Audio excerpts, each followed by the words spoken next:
आखिर कहाँ है वैकुंठ धाम? कैसा दिखता है वैकुंठ धाम? धरती से कितनी दूर है वैकुंठ धाम? वैकुंठ धाम तक कैसे पहुंचा जा सकता है? रॉकेट से वैकुंठ धाम की दूरी तय करने में कितना वक्त लगेगा? अक्सर जब भी किसी की मृत्यु हो जाती है तो कहा जाता है कि उसकी आत्मा वैकुंठ धाम की ओर प्रस्थान कर गई, लेकिन सभी आत्माएं वैकुंठ धाम तक नहीं पहुंच पाती। वैकुंठ धाम एक पवित्र जगह है जिसे भगवान हरि विष्णु का निवास स्थान कहा गया है। वैकुंठ धाम का नाम तो आपने कई बार सुना होगा, लेकिन ये कहाँ है, कैसा दिखता है और कितनी दूर है, इसके बारे में बहुत कम लोग जानते हैं। आज हम वैकुंठ धाम से जुड़ी सभी जानकारी आपको देने वाले हैं, जिन्हें जानने के बाद आप भी हैरान हो जाएंगे। सबसे पहले तो जानते हैं कि आखिर वैकुंठ धाम का मतलब क्या है। वैकुंठ का शाब्दिक अर्थ होता है जहाँ कुंठा ना हो, और धाम यानी स्थान। यहाँ कुंठा का मतलब है निष्क्रियता, निराशा, हताशा, आलस्य और दरिद्रता। एक ऐसी जगह जहाँ किसी प्रकार की कुंठा ना हो, उसे वैकुंठ धाम कहा गया है। अक्सर लोगों के मन में ये जिज्ञासा रहती है कि वैकुंठ धाम धरती से कितनी दूर है और यहाँ तक कैसे पहुँच सकते हैं। कुछ लोगों का मानना है कि हिमालय में एक जगह सीढ़ियाँ मौजूद हैं जो वैकुंठ धाम सीधी जाती है, तो कुछ लोगों का कहना है कि बद्रीनाथ ही साक्षात वैकुंठ धाम है। वेदों, पुराणों और शास्त्रों में 3 तरह के वैकुंठ धाम का वर्णन मिलता है, लेकिन पहले जान लेते हैं कि आखिर ये धरती से कितनी दूर है। कई पुराणों में वैकुंठ धाम का विस्तृत वर्ण किया गया है। शास्त्रों के श्लोक और आज के अंक गणित के आधार पर लोगों ने धरती से वैकुंठ धाम तक की दूरी का पता लगाया है। वैकुंठ धाम का मतलब होता है एक ऐसी जगह जहाँ पर सुख दुख नहीं होता, सिर्फ आनंद होता है। यहाँ पहुँचने के बाद जीवन मरण से मुक्ति मिल जाती है। विष्णु पुराण के अनुसार वैकुंठ धाम ब्रह्मलोक से भी ऊपर है। वैकुंठ धाम धरती से 4 पदम, 10 नील, 30 अरब, 3 खरब 15 करोड़ 78 हजार और 444 किलोमीटर की दूरी पर है। क्या किसी आधुनिक रॉकेट की मदद से वैकुंठ धाम पहुंचा जा सकता है? इसका जवाब है नहीं। आज स्पेस में जो रॉकेट और मिसाइल छोड़े जाते हैं वो 39,000 किलोमीटर प्रति घंटे से सफर कर सकते हैं। इस लिहाज से देखा जाए तो वैकुंठ धाम तक की दूरी तय करने में 10 अरब और 520 करोड़ घंटे लगेंगे। दिन के लिहाज से देखा जाए तो हमारे सामने 12 लाख वर्ष का आंकड़ा निकल कर आता है। फिलहाल कलयुग चल रहा है और कलयुग की अवधि 4,32,000 वर्ष है, यानी वैकुंठ धाम तक पहुंचने में 3 युग का समय लगेगा। कुछ लोगों ने पौराणिक ग्रंथों और आधुनिक गणित के आधार पर यह संख्या निकाली है, लेकिन वास्तव में तो वैकुंठ धाम तक की दूरी का पता लगाया ही नहीं जा सकता, क्योंकि ये भौतिक दुनिया में मौजूद है ही नहीं। और यही कारण है कि कोई भी वैकुंठ धाम तक का सफर मनुष्य अवस्था में तो नहीं कर सकता। आज तक साइंस ने दुनिया को 3 डायमेंशन से ही देखा है। डायमेंशन को हिंदी में आयाम कहते हैं। स्पेस साइंटिस्ट्स ने अभी तक ब्रह्मांड में 45.7 बिलियन लाइट ईयर तक की दूरी को ऑब्जर्व कर लिया है और इसी को विज्ञान पूरा ब्रह्मांड मानता है, लेकिन असल में ये तो सिर्फ ब्रह्मांड का एक अंश मात्र है। 3 डायमेंशन के बाद समय को विज्ञान ने 4 डायमेंशन का नाम दिया और इससे आगे के डायमेंशन यानी आयामों को वो मल्टीवर्स कहता है। बात करें 6ठे आयाम की तो ये ब्रह्मलोक से भी ऊपर है। यहाँ पर भगवान विष्णु के कई रूप निवास करते हैं। क्योंकि विष्णु जी का आयाम ब्रह्मलोक से ऊपर है, इसीलिए ब्रह्मा जी को विष्णु जी की नाभि से बना हुआ माना गया है।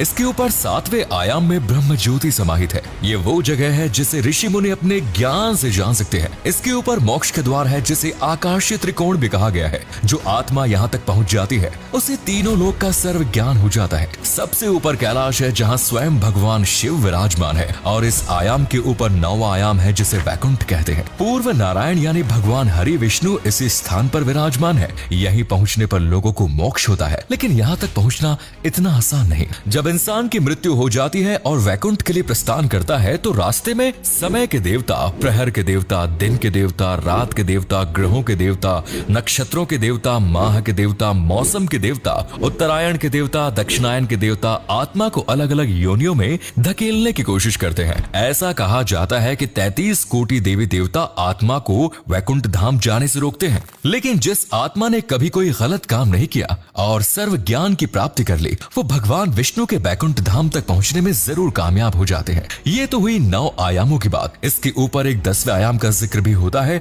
जहाँ पर निराकार ईश्वर रहते हैं। यहाँ पहुंचने वाली आत्माओं का न तो कोई शरीर होता है और न ही कोई नाम। इसे परम धाम या सिद्ध धाम भी कहते हैं। बिना रंग रूप और आकार की आत्मा यहाँ रहती है। एक बार जो आत्मा यहाँ पहुँच गई वो फिर कभी संसार में परिभ्रमण नहीं करती। चलिए अब कुछ अन्य पुराणों के बारे में भी बात कर लेते हैं कि आखिर वैकुंठ धाम के बारे में किस तरह का वर्णन मिलता है। वैकुंठ धाम को कई लोग गोलोक या साकेत भी कहते हैं। असल में गोलोक श्री कृष्ण के धाम का नाम है, क्योंकि श्री कृष्ण स्वयं भगवान विष्णु के अवतार थे, इसीलिए गोलोक को वैकुंठ धाम कहा गया है। बात करें साकेत की तो वैकुंठ धाम की राजधानी को साकेत का नाम दिया गया है। ये एक दिव्य नगरी है और इस नगरी के मध्य में भगवान विष्णु शेष नाग पर विराजमान है।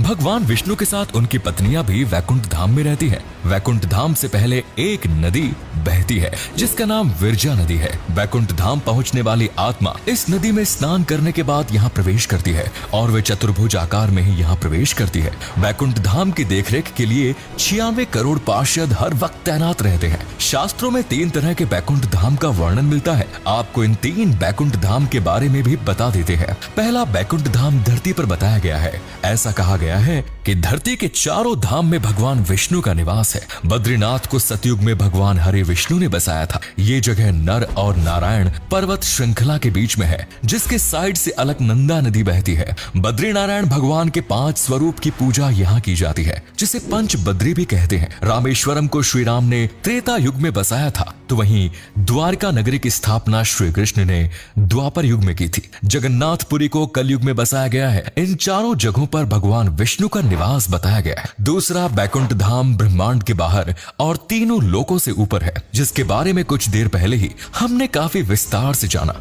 वहीं बात करें तीसरे वैकुंठ की तो यह स्थान अरावली हिल्स के बीच बताया गया है। ऐसा कहा जाता है कि श्री कृष्ण ने अरावली पर्वतमाला के बीच में एक नगरी बसाई थी। इस नगरी के बारे में आज तक पता नहीं लगाया जा सकता है, क्योंकि ये भौतिक अवस्था में नहीं है। केवल सिद्ध और साधक पुरुष ही इस नगरी में पहुंच सकते हैं। अरावली हिल्स गुजरात से शुरू होती है और पूरा राजस्थान कवर करने के बाद दिल्ली के दक्षिणी छोर पर खत्म होती है। इस पर्वतमाला के बीच में ही कहीं पर वैकुंठ धाम होने की बात कही गई है। वैकुंठ धाम में सूर्य या चंद्रमा नहीं होते, वहाँ एक अलौकिक प्रकाश नजर आता है और आज वैज्ञानिकों ने जितने ब्रह्मांड के बारे में पता लगाया है उससे 3 गुना अधिक बड़ा वैकुंठ धाम है। तो दोस्तों ये है वैकुंठ धाम के बारे में पूरी जानकारी। उम्मीद करते हैं आज की वीडियो आपको पसंद आई होगी। यकीनन वीडियो देखने के बाद वैकुंठ धाम से संबंधित आपके मन में जितनी भी जिज्ञासा थी वो सभी शांत हो गई होगी। अगर आपको ये वीडियो अच्छी लगी तो इसे अधिक से अधिक लाइक करें, शेयर करें और आपके हिसाब से इंसान किन कर्मों की मदद से वैकुंठ धाम तक पहुंच सकता है ये हमें कमेंट्स में बताएं। धन्यवाद।